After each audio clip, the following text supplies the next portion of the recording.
Si no pregunto lo que han hecho, no sé nada de su pasado. Así no me condiciono en mi labor.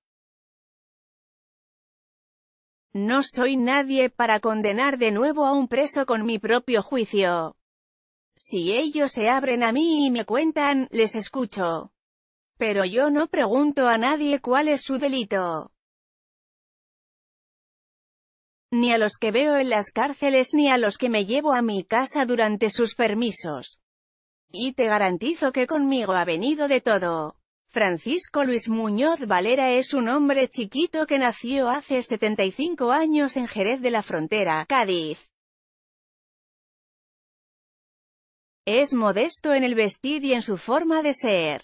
Hago esto, permitir que se cuente su historia, para que se conozca la labor de la pastoral penitenciaria. Mi vida es lo de menos. Pero no. Es lo de más. Este sacerdote, el cura Paco, como se le conoce, viste un pantalón vaquero gastado, con el aspecto de tener bastantes años, y una camisa de manga corta con dibujo de rayas verticales. Luce barba espesa y cana. El sacerdote jerezano en su despacho de la casa parroquial de Bonanza, en Sanlúcar de Barrameda, Cádiz. Marcos Moreno, una persona de Lebrija, el pueblo sevillano en el que fue párroco durante 26 años, me dijo un día de él: es un santo escondido dentro de un cuerpo diminuto. Quizás lo dijo porque el cura Paco trabaja en la reinserción de presos desde hace 39 años. Él abraza a las personas a las que nadie quiere, los proscritos, los diablos que se purgan entre rejas. Le da igual que sean asesinos, violadores, terroristas, simples rateros de barrio o yonkis que un día trapichearon con droga para meterse ellos las ganancias, hasta que los pillaron. Por eso no les pregunta qué hicieron.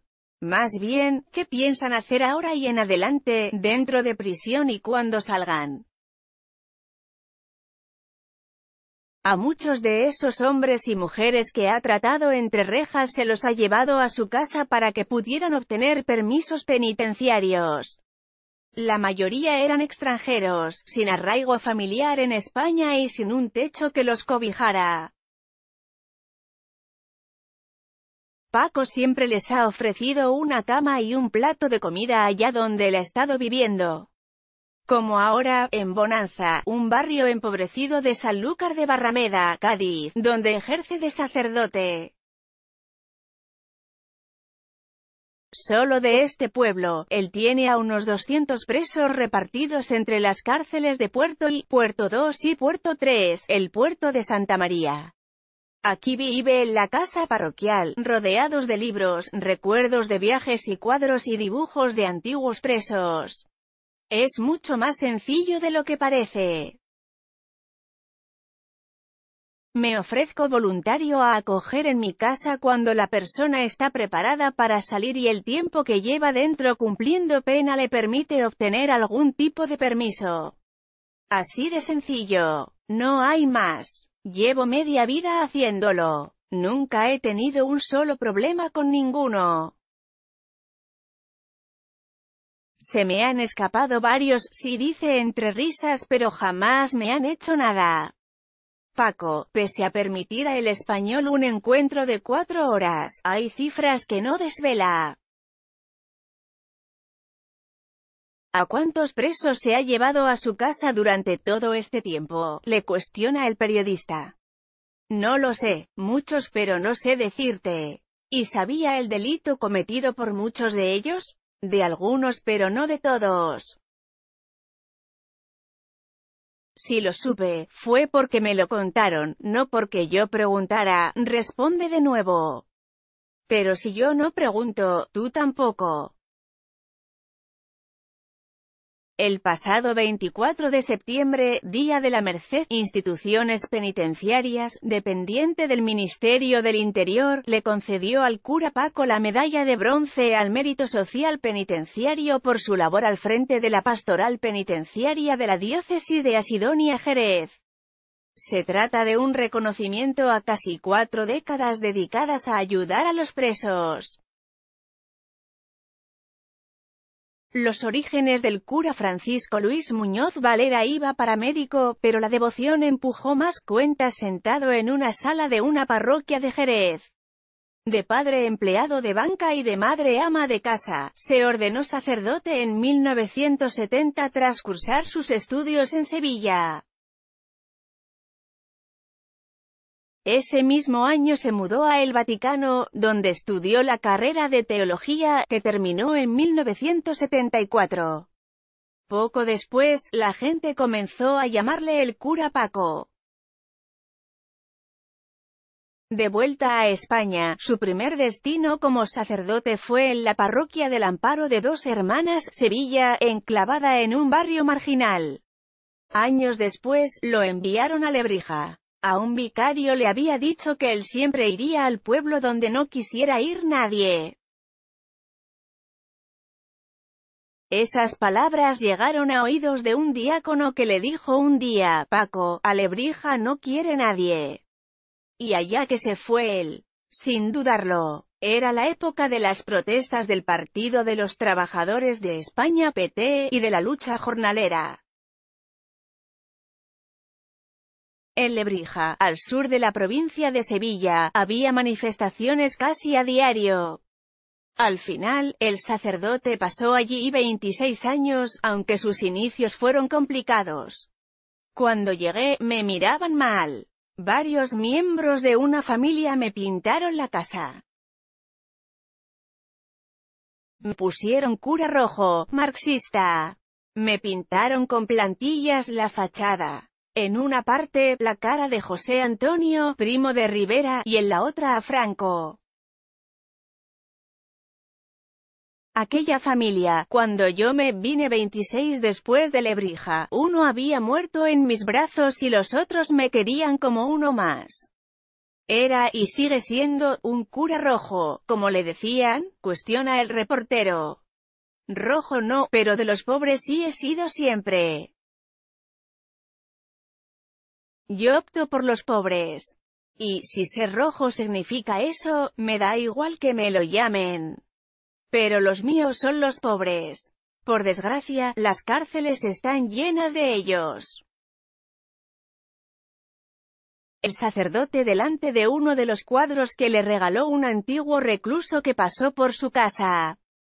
Marcos Moreno, Pedro y Pablo le llevan a la cárcel. El cura Paco recuerda con viveza que 2 jóvenes ladrones de Lebrija le condujeron para siempre hasta la cárcel.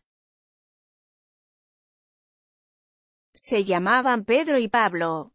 Un día asaltaron una administración de lotería en el centro de Lebrija, junto al ayuntamiento del pueblo.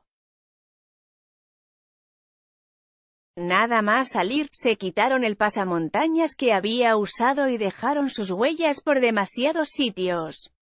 No llegaron muy lejos. Les detuvieron en sus respectivas casas. Cuando el juez envió a prisión a aquellos 2 ladronzuelos, el cura Paco les acompañó.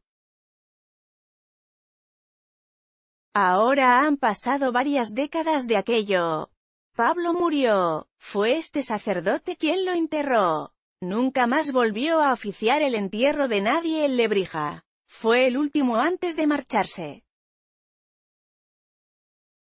Pedro sigue vivo, pero muy mal de la cabeza. Durante su algo más de un cuarto de siglo en esta localidad de la comarca del Bajo Guadalquivir, el cura, que ya tenía el gusanillo de las cárceles en el cuerpo, llegó a organizar un grupo de matrimonios que cada fin de semana llevaba con sus coches hasta Sevilla a las familias de los presos lebrijanos. Entro porque te quiero y porque soy cura. Hace más de 2 décadas, otro joven mató a sus padres en Lebrija y luego intentó quitarse la vida cortándose las venas. Horas después de lo sucedido, Paco accedió a los calabozos de la policía local. El chico era esquizofrénico. Había sido alumno suyo en el instituto. El cura Paco entró y se sentó a su lado. Le mantuvo la mirada un cuarto de hora. Pasados los 15 minutos, el chico le dijo, «No entiendo cómo un cura entra a verme a mí». El sacerdote respondió, «Entro porque te quiero y porque soy cura». Paco y aquel chico nunca más volvieron a hablar de lo que había sucedido. Mientras estuvo en Lebrija, Paco fue cada semana a visitarlo al psiquiátrico de Sevilla, donde lo ingresaron. El cura, acompañado por 3 expresidiarios y por el padre de un cuarto. Marcos Moreno se le fugó un narcotraficante hace 7 u 8 años. Paco no recuerda la fecha con exactitud. Este cura se llevó a casa a un marroquí que estaba en la cárcel por traficar con una lancha de hachís. Le habían condenado a 6 años y medio de prisión. En el último tramo de su pena recibió un permiso penitenciario de 1 semana. Paco pidió a la dirección de la cárcel de El Puerto que, como el reo no tenía casa ni familia en España, se le permitiera salir de prisión y quedarse en su casa durante esos 7 días de permiso. Al segundo o tercer día, aquel hombre le dijo que quería ir a Algeciras, Cádiz. Insistió en que no hacía falta que Paco le acompañase. El preso no apareció aquella noche. Al día siguiente, tampoco. Pocas horas después, escribió al cura un correo electrónico: «Paco, perdóname, pero mi mamá está enferma y me he venido con ella». Aquel hombre se había fugado de España y había vuelto a Marruecos. El cura nunca volvió a saber más de él. En el despacho y en el comedor de su casa en Sanlúcar todavía conserva varios de los cuadros que él le regaló tras pintarlos en la cárcel. También conserva una bolsa con objetos personales que se dejó allí. La cárcel o Algar. Tras abandonar Lebrija, el cura Paco fue a Algar, un pueblo de la Sierra de Cádiz. Estando allí tuvo 2 accidentes de coche mientras iba a prisión. El obispo de Jerez, José Mazuelos, le dio a elegir, la cárcel o Algar. Paco eligió la cárcel. Y desde entonces está en Sanlúcar, o una localidad a 17 kilómetros de las prisiones del puerto de Santa María. Ahora lleva 5 años como párroco en la barriada de Bonanza, donde no falta la droga pero sí el empleo. Cuando estuve en Algar me llevé allí a Mamadou, un chico africano de 2 metros. No voy a decirte el delito. Su mujer era preciosa. Tenían un hijo lindísimo que era una escultura de ébano. En aquel pueblo yo tenía un apartamento al lado de mi casa que me lo prestó un vecino. Cuando Mamadou tenía permiso, la mujer y el niño venían de Canarias y se quedaban allí como una familia más. Nadie se enteró nunca de que aquel chico era un preso. Porque, cuando yo llevo a alguien de la cárcel a casa, nadie puede saber que tengo un preso conmigo. Si no, se puede generar mucha alarma.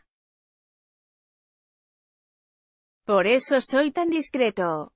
Los voluntarios de la Pastoral Diocesana Pepe Ibáñez, derecha, y Guillermo González. Marcos Moreno, me abracé a 2 asesinos, en el módulo 15, esas criaturas están ya tan marcadas y tan fuera de este mundo que apenas se logra nada con ellos. Pero les escuchamos, y les sembramos esperanza. Ponemos algo de humanidad en un sitio inhumano. Allí rezamos, claro que sí, pero por delante ponemos a la persona. Paco se refiere al módulo 15 de la prisión Puerto 3. Allí solo entra él, a pesar de que la pastoral penitenciaria que dirige tiene 60 voluntarios que también trabajan con presos. Dicho módulo estaba pensado en sus orígenes como zona donde aislar durante unos días a los presos de mal comportamiento. Ahora suele albergar medio centenar de reos de forma continua. Quienes están allí cuentan con celdas individuales con doble portón de seguridad.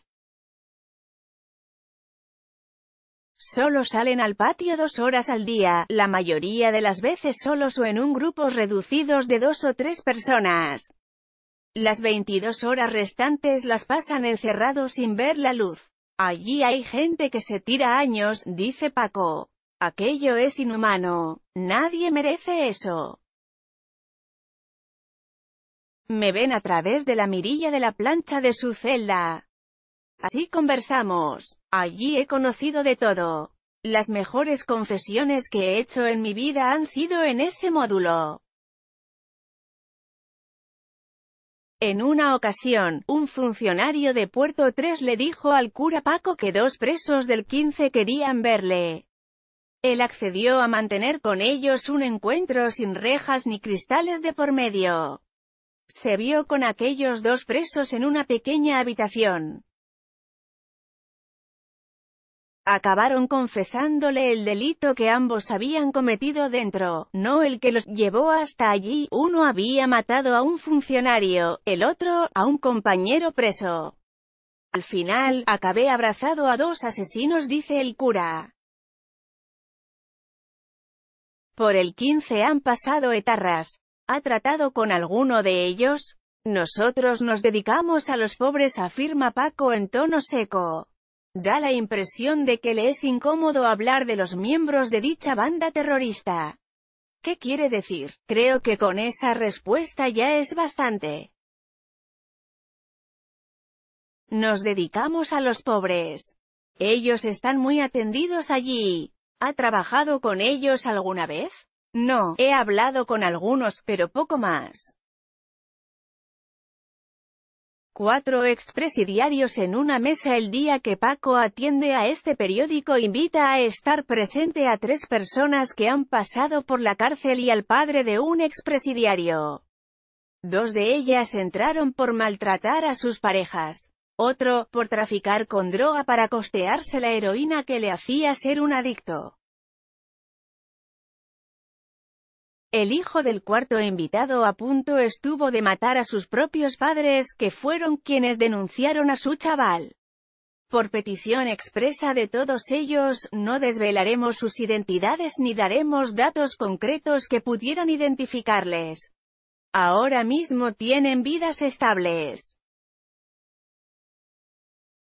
Los 3 exreos y el padre del cuarto han pasado por las manos de Paco o de los 2 voluntarios que también nos acompañan, Guillermo González y Pepe Ibáñez. Mientras todos cuentan sus historias personales, Paco calla y escucha. La cárcel es demoledora, dice en algún momento de la conversación uno de los 2 maltratadores. Si no quieres droga, que es sencillísimo conseguirla, los propios médicos te incitan a medicarte. Uno nunca sale igual de una prisión. Siempre es otro. Un padre no está preparado nunca para ver entrar a su hijo en prisión. Me hubiera resultado más sencillo cumplir yo condena. Pero gracias a la labor de la gente como Pepe, Paco o Guillermo, el paso de mi hijo por ella no fue tan malo como pudo haberlo sido. Yo me comí 12 años en una celda. Dentro dejé la heroína. Ahora tengo un trabajo y he podido encauzar mi vida. Pero cuando estaba a punto de salir me comía el miedo. Temía volver a caer en la misma vida de antaño. Un expresidiario condenado por maltrato de género reza ante la cruz de Jesús. Marcos Moreno, se condena a la pobreza. Desde 1984, el cura Paco viaja cada verano a Centroamérica para tratar de ayudar en la escolarización de menores y llevando medicinas a zonas selváticas. Su primer viaje fue a Nicaragua. Allí conoció a Daniel Ortega, por aquel entonces un revolucionario y hoy presidente de su país pero con trazas de caudillo. El sacerdote jerezano frecuentó también El Salvador y Honduras. Desde hace años ya solo trabaja en este último país. En junio de 2019 tiene previsto volver durante varias semanas. En San Pedro Sula, la segunda gran urbe de Honduras y durante años ciudad más peligrosa del mundo no en guerra, el cura Paco ha llegado a dar misa en prisión acompañado del obispo Ángel Garachana. Estaba rodeado de mareros, de violadores, de ladrones, de pederastas. Ojalá un día no haya cárceles porque hayamos creado un mundo mejor, dice el cura. Mientras no se consiga, seguirá llevando grabada en la mente aquella frase que un día vio en un chabolo de la prisión de Sevilla y que recita como si la estuviera leyendo en estos momentos. En este lugar maldito, donde reina la tristeza, no se condena el delito, se condena la pobreza.